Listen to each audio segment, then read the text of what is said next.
I've come across some pretty fascinating branding in relation to blockchains and the platforms that are developing on them. But none of them have come even close to matching the quality of content that's available on the Fantom network. It's wonderful to see everyone working together in these branded projects, as everything works well with the creepy atmosphere that's been created. In this video, we'll discuss what the Fantom network is, how it's different from other Ethereum killers, and some of the unique concepts that they're adopting. These concepts are currently valued at approximately $500 million, and we'll also discuss what this could mean for their pricing in the future. A DAG, a DAG, is first and foremost one of Fantom's employees. A blockchain and a DAG are two very different things. A blockchain stores information on each block, but each block must come before and after the one that came before it in order to build a chain.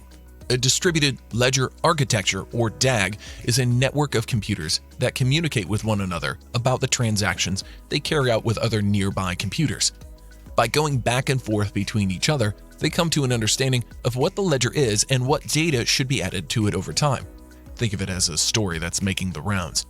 There are positives and negatives associated with this, but it would appear that there are a greater number of positives. It's not necessary to wait for the confirmation of earlier transactions, since subsequent transactions are verified as fast as practically possible. Additionally, this strengthens the idea of finality.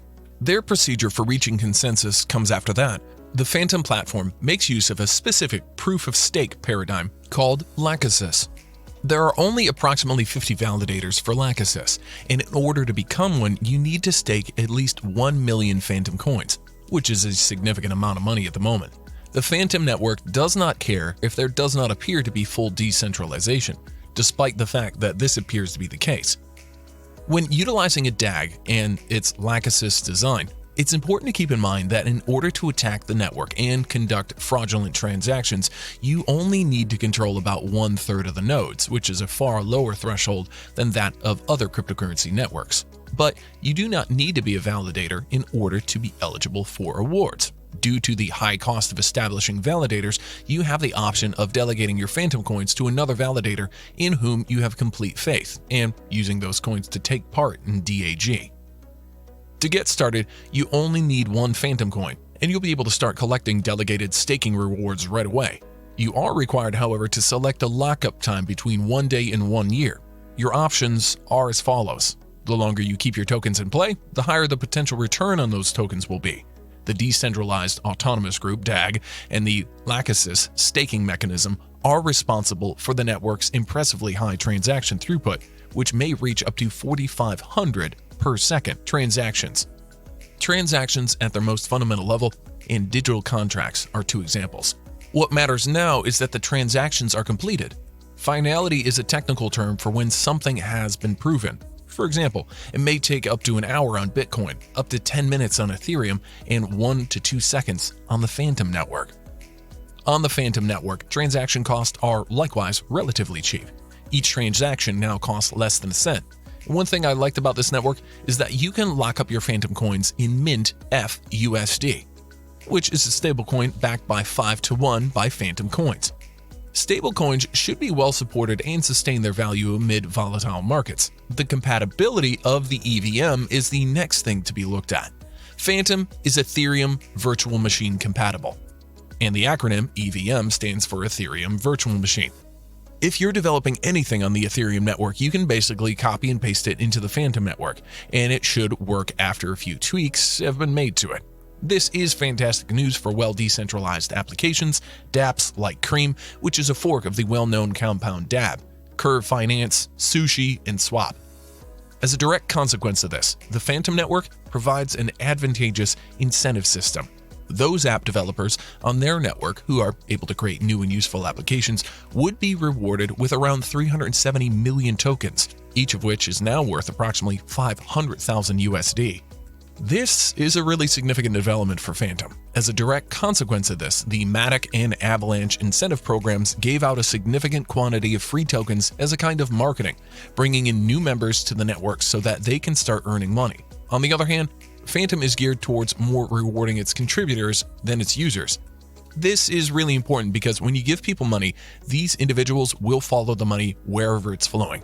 If you run out of money to provide for them, they will just leave your network and join the one that pays the most money in the industry. However, Phantom is offering developers monthly payments of up to $1 million to construct apps that encourage users to maintain their money within the system.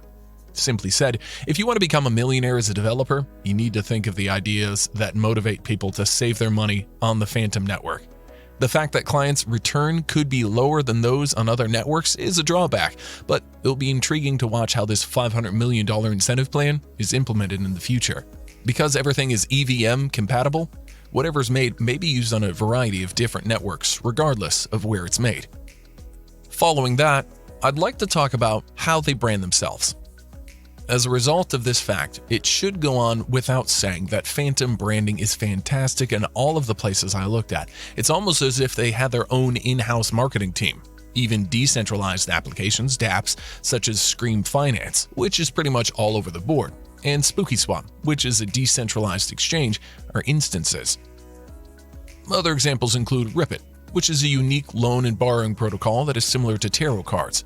People with creative minds are hard at work on the spooky, ghosty, and spooky Halloween-themed branding throughout the network. When it comes to the branding of the company, Phantom was created by the Phantom Alerts account. In spite of the fact that all he does is disseminate fake network news, he has a few thousand subscribers on YouTube and around 40,000 followers on Twitter.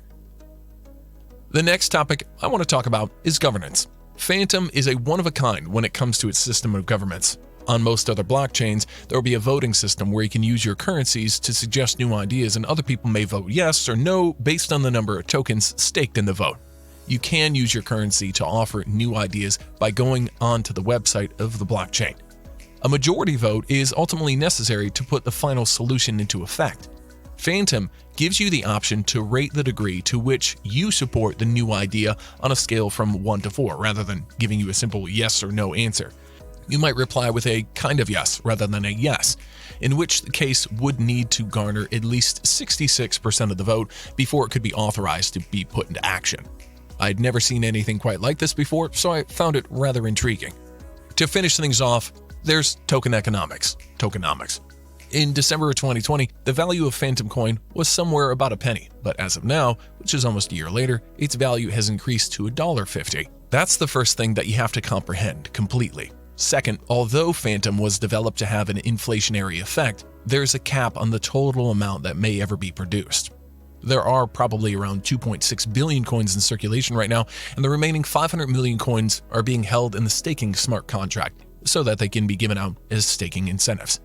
Thank you for taking the time to watch this video. We hope you found it entertaining and informative. We sincerely hope you gained some insight. Please subscribe if you did and like this channel. I look forward to seeing you in the next video.